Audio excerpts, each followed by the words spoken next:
Hello students, I am assistant professor Rajeshree Raut and आज के lecture में हम देखने वाले हैं कि कंटिन्यूअस स्टरर टैंक बायोरिएक्टर क्या होता है। ठीक है, और उसके बाद जो मीडिया के डिफरेंट कंपोनेंट्स होते हैं, जो मीडिया इंडस्ट्रियल एरिया में यूज़ किया जाता है, उसके बारे में थोड़ी सी इंफॉर्मेशन। सो स्टार्ट करते हैं आज के लेक्चर में। First of all, continuous stirrer tank bioreactor. ये जो बायोरिएक्टर है, ये मोस्ट कॉमन टाइप बायोरिएक्टर है। कौन सा? जो कंटिन्यूअस स्टरर टैंक बायोरिएक्टर है वो। ये यूज़ किया जाता है जो भी scaling up fermentation of bacterial and fungal and also actinomycete cells, इनके लिए। मतलब जो भी स्केलिंग अप फर्मेंटेशन प्रोसेस होती है, फॉर एग्जांपल बैक्टीरियल के होगी इस, या फिर फंगल या फिर एक्टिनोमाइसिट सेल्स के लिए, इसके लिए ये CSTR टैंक यूज़ किया जाता है। ठीक है, सो इसमें क्या है कि डिफरेंट कंपोनेंट्स होते हैं। ओके, मतलब ये इक्विप कैसे होता है, इसमें different impeller, baffles and other mixing devices provide किए जाते हैं for the idealise agitation to provide the efficient mechanical mixing under control pH, temperature, airflow and dissolve oxygen। मतलब इसमें क्या क्या होता है, इम्पेलर्स होते हैं, बैफेल्स या फिर अदर जो भी मिक्सिंग डिवाइसेस है वो इसमें प्रोवाइड किए जाते हैं। किसके लिए? तो एक आइडियल एजिटेशन प्रोवाइड करने के लिए, जिससे क्या होगा कि जो भी एजिटेशन होगा इस टैंक में वो कैसा होगा, अंडर कंट्रोल होगा, डिफरेंट से pH। ओके, मतलब डिफरेंट पैरामीटर जो होते हैं उनको कंट्रोल करके इनमें क्या होते हैं, इम्पेलर, बैफेल्स, ये सब। ठीक है, तो इससे क्या होगा, अगर चेंजेस नहीं होंगे, ये जो कंट्रोल सिस्टम है, pH हो गए या फिर टेम्परेचर, एयर फ्लो और डिजॉल्व ऑक्सीजन, इससे क्या होगा कि पैरामीटर्स ज़्यादा चेंज नहीं होंगे। ठीक है, सो typically it consists of cylindrical glass vessels that fitted with a mechanical rotating shaft that has 2 impellers and 4 baffles। इसमें क्या होता है कि इसका डिज़ाइन कैसा है, ये क्या है, एक सिलेंड्रिकल ग्लास वेसल है। ओके, जिसमें कुछ शाफ्ट और इम्पेलर्स ये और बैफेल्स ये क्या किए गए हैं, फिट किए गए हैं। Okay, so there are several standard impellers selected depending on the tested microbial cells that provides radial flow of axial flow। Okay, so continuous tank reactor is a batch reactor equipped with a impeller or other mixing devices to provide efficient mixing। मतलब ये CSTR में क्या होता है कि proper mixing के लिए कुछ डिवाइसेस ऐड किए जाते हैं। ठीक है, वो क्या है, सम इम्पेलर्स एंड बैफेल्स। ये क्या करते हैं, एक गुड इफिशिएंट मिक्सिंग प्रोवाइड करते हैं। ठीक है, सो इसके लिए इसे continuous stirrer tank bio reactor कहा जाता है। और ये मोस्ट ऑफ बैच हम फर्मेंटेशन जो करते हैं उसके लिए ये यूज़ करते हैं। ठीक है, नेक्स्ट है फर्मेंटर कंट्रोल एंड मॉनिटरिंग। मतलब जब भी हम फर्मेंटेशन करते हैं तो उसको जब फर्मेंटेशन प्रोसेस फॉलोड होती है उस वेसल में, तो कुछ कंट्रोल और मॉनिटरिंग सिस्टम वहाँ पे होती है। किसके लिए? अगर फर्मेंटेशन चालू हो, उसका टेम्परेचर अगर राइज होता है तो ये डायरेक्टली इफ़ेक्ट करेगा हमारी फर्मेंटेशन प्रोसेस। सो उसे कंट्रोल करने के लिए कुछ सिस्टम चाहिए। ऐसे ही कुछ कंट्रोल सिस्टम हम यूज़ करते हैं फर्मेंटेशन प्रोसेस में, अब वो देखेंगे। ठीक है, so the fermentation system must be efficiently control to optimise productivity and product yield and ensure reproducibility. मतलब हमारे जो भी प्रोडक्ट है उसको ऑप्टिमाइज करने के लिए या फिर हमारे प्रोडक्ट की यील्ड अच्छी लाने के लिए हमें कुछ कंट्रोल सिस्टम या फिर मॉनिटरिंग सिस्टम चाहिए। ठीक है, so the key physical and chemical parameters involved largely depend on the bioreactor, its mode of operation and the microorganisms being used. So the primarily aeration, agitation, temperature, pH and foam control, मतलब ये सब क्या करना पड़ता है, हमें control करना पड़ता है. ये सब जो चीज़ें हैं उन्हें हमें कंट्रोल में रखनी पड़ती है. So the basic principle of control involves a sensory system link to a control system and feedback loop sensor to make sure and record the events with in the bioreactor. मतलब ये जो aeration, agitation, temperature, pH and foam control system है, ठीक है, उनको हमें क्या करना पड़ता है कि अच्छे से मेंटेन करना पड़ता है. ठीक है. सो यहाँ पे देखिए एक कंट्रोल सिस्टम दी गई है, ये है pH control system. So control of pH is usually a major fact as many fermentation yield product that can alter the pH of the growth medium.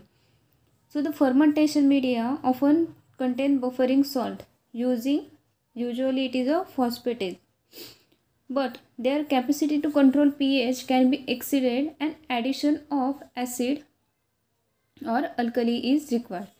ये जो pH कंट्रोल सिस्टम होता है ये fermentation process में yield, अच्छे product yield के लिए बहुत मेंटेन चाहिए.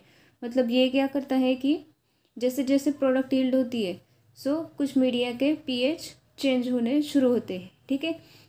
इसमें क्या होता है कि different acids and base are use for the control of pH. So the pH can be maintained at the desired value by their automatic addition in response to changes recorded by the pH electrode. यहाँ पे क्या होता है कि कुछ pH check करने के लिए एक सेंसर होता है.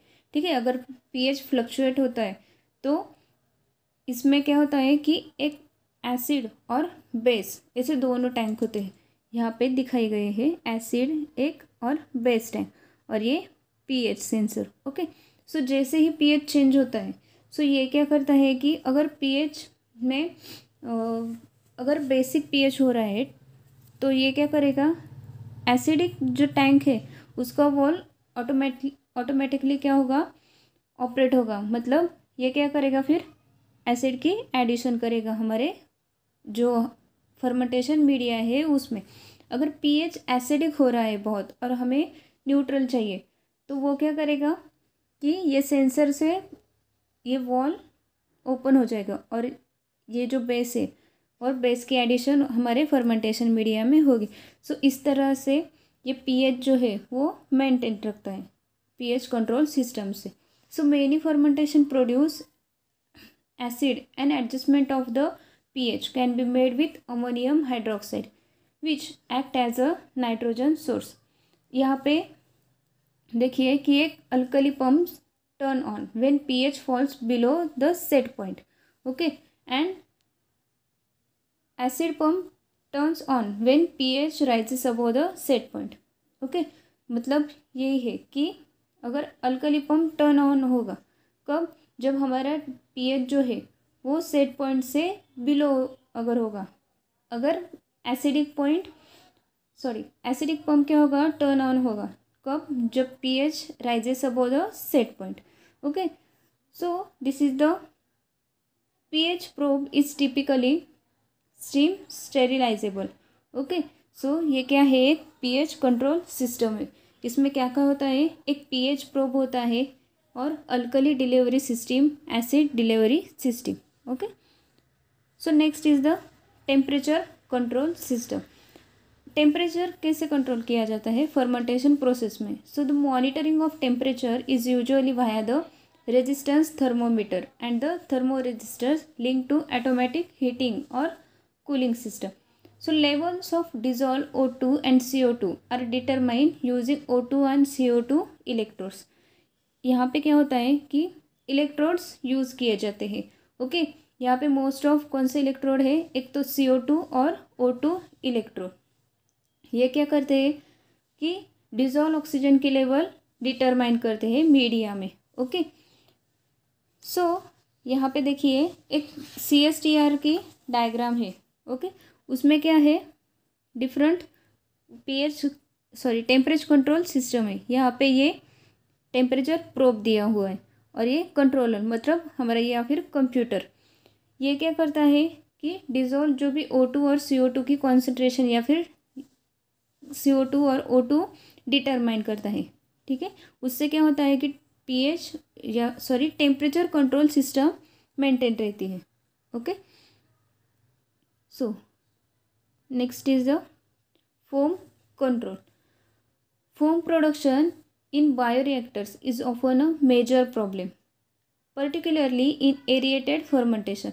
मतलब ये जो भी aerated fermentation होता है उसमें क्या होता है कि फोम ज़्यादा प्रोड्यूस होता है।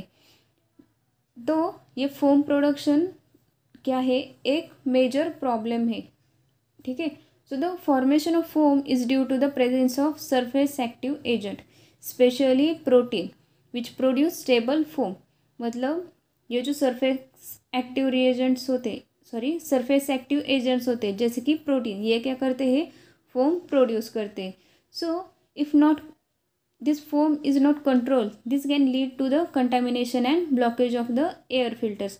मतलब ये जो एयर फिल्टर्स हम फर्मेंटेशन प्रोसेस में यूज़ करते हैं उनके ब्लॉकेजेस होने के चांसेस बहुत ज़्यादा होते हैं अगर हमने फोम कंट्रोल नहीं किया तो, और कंटामिनेशन भी हो सकते हैं।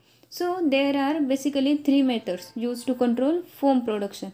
First is the media modification, mechanical या फिर मैकेनिकल फोम ब्रेकिंग डिवाइसेस और the automatic addition of chemical antifoam agents. So यहाँ पे देखिए डायग्राम में, first is the foam is typically detected using two conductivity और लेवल प्रोब। ये क्या है, एक level probe based control system है। Okay, a probe is inserted through the top plate of the fermenter. So normally the probe is stainless steel rod which is insulated except at the tip and set at the defined level above the broad surface। मतलब ये क्या है, probe है। Okay, ये क्या है, probe है। ये क्या होता है कि एक स्टेनलेस स्टील रॉड होता है, ठीक है, इंसुलेटेड होता है पूरा एक्सेप्ट टिप। ये क्या करता है, हम यहाँ पे इसे सेट कैसे करते हैं, जो भी मीडिया है उसके थोड़ा अबो, ठीक है, ब्रॉथ के अबो। सो यहाँ पे देखिए, यहाँ पे एंटीफोम एजेंट है और ये प्रोब से। So when the upper level probe is above the foam level, no current will pass between the level probe and the antifoam pumps turn off। मतलब ये जो लेवल प्रोब है अगर ये फोम के ऊपर है तो ये एंटीफोम एजेंट क्या है या फिर ये पंप क्या होता है टर्न ऑफ रहता है। अगर यहाँ पे देखिए ये जो प्रोब की टिप है अगर ये क्या होगी, फोम में डीप होगी तो सेंसर क्रिएट होगा, ठीक है, और वो क्या करेगा, जो भी एंटीफोम एजेंट है हमने वहाँ पे सेट किया हुआ है वो क्या होगा, टर्न ऑन होगा। वो पंप क्या होगा, ऑटोमेटिकली टर्न ऑन होगा और एंटीफोम एजेंट्स उसमें ऐड होंगे। ओके, सो ये क्या है, कंट्रोल सिस्टम है लेवल प्रोब बेस्ड, ओके, इन CSTR, ठीक है। सो नेक्स्ट इज द, ये देखिए antifoam reservoir, pump, timer, detector, antifoam inlet, ये सब क्या होता है, यहाँ पे भी प्रोब यूज़ किया हुआ है।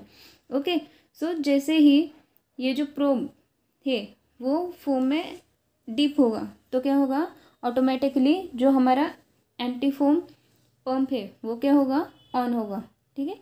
ये देखिए, ये फिर उसके बाद एंटीफोम इनलेट, मतलब जो भी एंटीफोम्स हो गए वो क्या हो गए, मीडिया में ऐड किए जाएंगे। So it is the automatic addition of chemical antifoam agent, ठीक है। सो ये क्या है, डिफरेंट कंट्रोल सिस्टम है जो कि हम फर्मेंटेशन प्रोसेस में यूज़ करते हैं। Okay, so next is the types of fermentation. There are 3 main types of fermentation, that is first is the batch fermentation, उसके बाद feed batch fermentation and continuous fermentation. So first of all the batch fermentation. So what is meant by the batch fermentation? Batch fermentation process में क्या होता है कि all ingredients are combined and the reaction proceed without any further input. Batch fermentation has been used to make up bread and alcoholic beverages. ये जो हम सारे ingredient है वो कंबाइन करके क्या करते हैं, उसमें ऐड कर देते हैं, ठीक है। और ये मोस्ट ऑफ यूज़ किसके लिए किया जाता है, जो भी ब्रेड या फिर अल्कोहलिक बिवरेजेस है उनके प्रोडक्शन के लिए। And it is still a common method, ये क्या है, बहुत कॉमन मेथड है। It can be a expensive, ये जो मेथड है ये क्या होती ये क्या है, एक्सपेंसिव मेथड है थोड़ी। सो ये इसमें क्या होता है कि जो भी पूरा फर्मेंटर है वो हमें क्या करना पड़ता है, स्टेरिलाइज ज़्यादा करना पड़ता है using high pressure and steam between the batches. एक एक बैच होने के बाद इसमें स्टेरिलाइजेशन प्रोसेस जो है वो हमें फॉलो करना पड़ता है यूजिंग हाई प्रेशर और द स्टीम, इसलिए वो क्या है, थोड़ी एक्सपेंसिव प्रोसेस है batch fermentation. So the batch fermentation is use to produce biomass, primary metabolites and secondary metabolites under cultural conditions supporting the fastest growth rate, and the maximum growth would be the use for biomass production. So the exponential phase of the growth is prolonged to get optimum yield of primary metabolite, while it is reduced to get optimum yield of secondary metabolites. So इसमें क्या होता है कि हम exponential growth phase जो है वो prolong रखते हैं। जब हमें प्राइमरी मेटाबोलाइट का यील्ड ज़्यादा चाहिए तब, अगर हमें सेकेंडरी मेटाबोलाइट्स के यील्ड ज़्यादा चाहिए तो हम क्या करेंगे, इस एक्सपोनेंशियल फेज को क्या करेंगे, रिड्यूस करेंगे, ठीक है। So the batch fermentation goes through a series of phases. Okay, ये जो बैच फर्मेंटेशन है ये कैसी होती है, एक सीरीज ऑफ फेजेस में होती है। इसमें क्या क्या होता है, there is a lag phase in which cells adjust to their environment. Okay, so then a phase in which exponential growth phase occurs. ये जो लैग फेज है इसमें क्या होता है कि जो सेल्स हम ऐड करते हैं, इनोकुलम ऐड करते हैं, वो क्या होते हैं, एक वो उस एनवायरमेंट में एडजस्ट होते हैं, ठीक है। उसके बाद कौन सी फेज है, exponential growth phase. So once many of the nutrients have been consumed, the growth slows and becomes an non-exponential, but production of secondary metabolites accelerate। मतलब लैग फेज के बाद कौन सी फेज है, exponential phase. Exponential growth phase में क्या होगा कि बहुत सारे हमारे प्राइमरी मेटाबोलाइट्स प्रोड्यूस होंगे, ठीक है। और उसके बाद कौन सी फेज है, एक स्टेशनरी फेज होती है या फिर नॉन एक्सपोनेंशियल फेज। उसमें क्या होगा कि प्राइमरी मेटाबोलाइट्स थोड़े कम प्रोड्यूस होंगे, लेकिन सेकेंडरी मेटाबोलाइट्स जो है उनका जो यील्ड है वो क्या होगा, एक्सेलरेट होगा, मतलब उनका प्रोडक्शन कैसा होगा, ज़्यादा होगा। सेकेंडरी मेटाबोलाइट्स में मोस्ट ऑफ क्या आते हैं, some antibiotic and enzymes. Okay, so ये क्या है, बैच फर्मेंटेशन।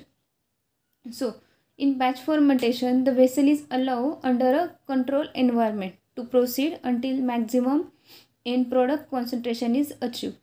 ये जो हम बैच फर्मेंटेशन करते हैं उसमें क्या होता है, ये जो वेसल हम यूज़ करते हैं या फिर फर्मेंटर यूज़ करते हैं, ये कैसा होता है, अंडर कंट्रोल कंडीशन में होता है। कब तक, जब तक हमें मैक्सिमम जो हमारे प्रोडक्ट की यील्ड नहीं मिल जाती तब तक। Okay, so the batch fermentation is close system in which all the medium components except gases such as oxygen, acid or base for pH control and antifoam agents are placed in a reactor at the start of the cultivation। मतलब ये जो batch fermentation है हम इसमें क्या करते हैं, ये हमारे सारे इंग्रेडिएंट्स क्या करते हैं, एक ही बार में ऐड करते थे कल्टीवेशन के पहले। उसमें एक्सेप्ट क्या करते हैं हम, मतलब सम गैसेस जो होगा, ऑक्सीजन या फिर कंट्रोल सिस्टम जो होगा हमारे acid base, pH control system या फिर एंटी फोम एजेंट्स, ये क्या करेंगे, ये फर्स्ट स्टार्टिंग में ऐड नहीं करेंगे, ठीक है। So during the process there is neither any addition nor any withdrawal of nutrient. एक बार जब हमने प्रोसेस स्टार्ट कर दी तो उसके बाद हम इसमें कोई भी एडिशन या फिर न्यूट्रिएंट का विड्रॉल नहीं करेंगे, ये एक ही बार में हम क्या करेंगे, इसमें सब न्यूट्रिएंट्स ऐड कर देंगे।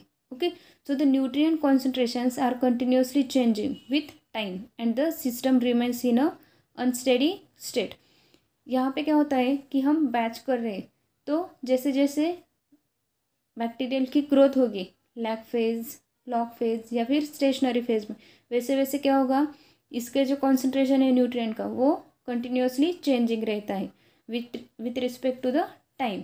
Okay, so the major disadvantage of the batch cultivation is it is low productivity due to its high down time.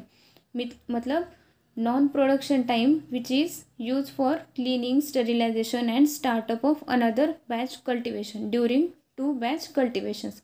मतलब जब हम दूसरी बैच करेंगे इस सेम फर्मेंटर में, तो इसके लिए इसे क्या करना पड़ता है, cleaning, sterilisation and some startup of another batch cultivation. इस प्रोसेस में क्या होता है, ये बहुत बड़ा डिसएडवांटेज है कि इसमें थोड़ा सा ये एक्सपेंसिव प्रोसेस है. ठीक है, सो इसमें बहुत सारे क्या है एडवांटेजेस एंड डिसएडवांटेजेस है. First of all advantages. So the low investment cost for equipment के लिए क्या है, ये लो इन्वेस्टमेंट कॉस्ट यूज़ करना पड़ता है. मतलब और शॉर्ट ड्यूरेशन, ये क्या होता है, शॉर्ट ड्यूरेशन में प्रोसेस होती है. ठीक है, so less chances of contamination as no nutrients are added. मतलब हम क्या करते हैं, एक ही बार में सब न्यूट्रिएंट्स ऐड कर देते हैं, उसके बाद इसमें कोई भी एडिशन नहीं करते. सो इसकी वजह से क्या होगा कि कंटामिनेशन के चांसेस बहुत कम हो जाएंगे. Next is the separation of batch material for traceability and easier to manage, and also the only one batch is lost if contamination occur. इसका बहुत बड़ा एडवांटेजेस क्या है कि हम बैच कर रहे हैं, इसलिए अगर कंटामिनेशन होता है तो सिर्फ वो एक ही बैच में होगा. नेक्स्ट बैच के लिए हम क्या करते हैं, उसे फिर से स्टेरिलाइजेशन एंड क्लीनिंग करते हैं. ठीक है, सो द इसमें क्या होता है कि लो कंटामिनेशन रिस्क होती है. ठीक है, easy to maintain complete sterility, और क्या है इसमें हम स्टेरिलिटी इजीली मेंटेन कर सकते हैं. और अदर इसमें क्या है, सम डिसएडवांटेजेस, लो प्रोडक्टिविटी इसमें होती है. ठीक है, उसके बाद है batch fermentation requires frequent cleaning, sanitising and filling of fermenter. जब भी हम बैच में फर्मेंटेशन करते हैं तो हर एक बैच के बाद हमें क्या करना पड़ता है, क्लीनिंग, सैनिटाइजिंग, ओके, और फिलिंग ऑफ फर्मेंटर्स, ये सब प्रोसेस उसमें की जाती है. To maintain the same productivity the initial investment for the batch fermenter is higher. हमारी जो प्रोडक्टिविटी है उसे सेम रखने के लिए या फिर मेंटेन रखने के लिए क्या करना पड़ता है, इनिशियल जो है स्टेज है उसमें क्या करना पड़ता है, हमें जो भी हम इन्वेस्टमेंट या फिर न्यूट्रिएंट एडिशन करनी पड़ती है वो कैसी रहती है, हायर रहती है. ठीक है, so the product is mixed with nutrients, reagents, cell debris and toxins. ये जो है प्रोसेस ये शॉर्टर प्रोडक्टिव टाइम में, मतलब हमारी जो एक्सपोनेंशियल फेज है वो कैसी रहती है, शॉर्ट रहती है. ठीक है, so it can be involve storage of batches for downstream processing के लिए क्या करना पड़ता है कि हमें बहुत सारे स्टोरेजेस करना पड़ते हैं. ठीक है, उसके बाद है